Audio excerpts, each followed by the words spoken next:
this problem, we're calculating the required sample size here, and I've got a little bit of extra information here. I don't think we need that bell curve drawing on this one, but you can just admire it while you listen here and watch the calculations here for this problem. We've got a process with 12-ounce cereal boxes, a known population standard deviation, so sigma is going to be 0.009, and we want to determine how many cereal boxes we need to sample to get a 92% confidence level and a margin of error of 0.001. So E is going to be 0.001, right? So I'm taking those from there and there.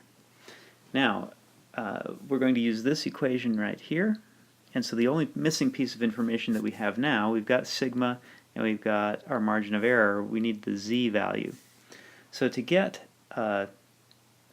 if you're just given this and you haven't written down, say 92%, which is sort of an oddball confidence level rather than 95 or 90 or what have you, that you might know off the top of your head what the number is, you can find that from the table, and what you do is you take 92%, 0.92 over 2, right? Because this is shows 50%, the standard normal table, right? Because it's a mirror image of each other.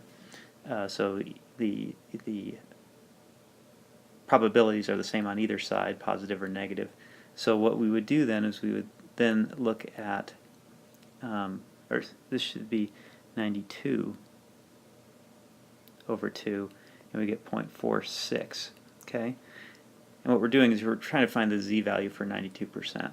Okay, so then we find the closest value that we can to 0.46, which is this value right here, 0.4599. So you find that in the body of the table, and then you go out from there and up from there, and then your closest value, your z, for this is 1.75. Okay? So now we have all that we need to calculate our required sample size. So n equals 1.75 squared times 0.009 squared over 0.001 squared. Okay? And that comes out to 248.06. And then you round that up, right? When you get a fractional result like that in the sample size, you can't sample 0.06 of a box of cereal, so we just round that up to 249. The other thing to keep in mind here is that in some problems, you'll have taken a pilot sample to come up with some numbers here, and then the question might say how many more boxes do you need in addition to the pilot sample? But in this case, we don't have that problem. But just keep that in mind when you're doing these types of questions. And then so we've done part C now, and then the last part, increasing the margin of error will increase or decrease the sample size required. Increasing the margin of error will decrease the number of the sample size required. Now, that might make sense to you, right? If you need just intuitively and say, well, if I want a lower confidence level, I won't need to sample as many, right? And that makes sense.